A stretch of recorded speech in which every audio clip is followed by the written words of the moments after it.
tout s'est passé peu avant 20h. C'était peu avant 20h, en effet. On s'est demandé pourquoi les joueurs du Borussia Dortmund n'étaient pas encore arrivés au stade. D'habitude, pour un tel match de Ligue des Champions, match aller de quart de finale, les joueurs arrivent 1h30, 2h avant la rencontre au stade, très concentrés déjà, et ils vont foncer dans leur vestiaire pour s'habiller et aller à l'entraînement autour de 45 minutes avant le coup d'envoi. Et là, autour de 19h45, 19h50, toujours pas de joueurs du Borussia au Signal Iduna Park. Et on apprend très rapidement qu'il y aurait eu donc une, puis 3 explosions à une centaine de mètres de leur hôtel. Leur hôtel situé à 10 km du stade. Et donc, les Allemands n'ont jamais pu rejoindre le stade ce soir pour ce match face à l'AS Monaco. 3 explosions, dont une a provoqué l'explosion d'une vitre. Des bris de glace ont touché donc Marc Bartra. D'autres joueurs se sont plaqués au sol, se sont protégés. Et Marc Bartra, le défenseur central espagnol du Borussia Dortmund, a rapidement été transféré pour une blessure mineure à la main à l'hôpital du côté de Dortmund.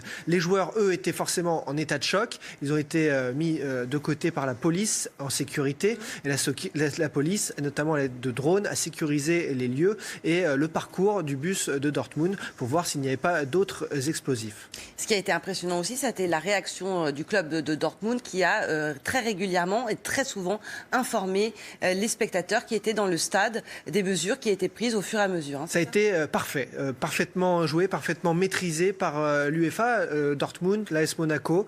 On peut considérer que ça a été bien joué grâce notamment aux réseaux sociaux. Sur les réseaux sociaux, le club du Borussia Dortmund, qui possède pas loin de 3 millions d'abonnés, a massivement diffusé des informations fiables très fréquemment, c'est-à-dire toutes les 3, 4, 5 minutes depuis 20h. Il fournissait des infos aux gens dans le stade qui commençaient pour certains à s'inquiéter et pour les proches des joueurs, pour les médias également. On a appris donc qu'il y avait dès 20h, 20h15 une réunion de crise entre l'UEFA, les deux clubs, les arbitres, les joueurs pour procéder, pour avoir une décision finale quant au retard ou au report du match. Le match a donc été reporté à ce mercredi 18h45 et finalement le compte Twitter du Borussia Dortmund à 20h30 officialisé l'information du report du match. Dans la foulée, que s'est-il passé sur les réseaux sociaux? Très très rapidement s'est posé la question de l'hébergement des supporters. 3000 monégasques étaient annoncés au stade au Signal Iduna Park de Dortmund. Il fallait donc les loger car personne ou peu avait prévu de rester. Ce n'est pas la majorité en tout cas qui avait prévu de rester une nuit ou 2 nuits de plus à Dortmund. Il a fallu donc s'organiser un hashtag Bed for Away Fans, un lit pour les supporters adverses et rapidement des messages par dizaines, par centaines sur les réseaux sociaux pour accueillir des supporters de Monaco au centre-ville à 5 km, à 20 km de Dortmund. Beaucoup de messages et beaucoup de solidarité. D'ailleurs, pour certains.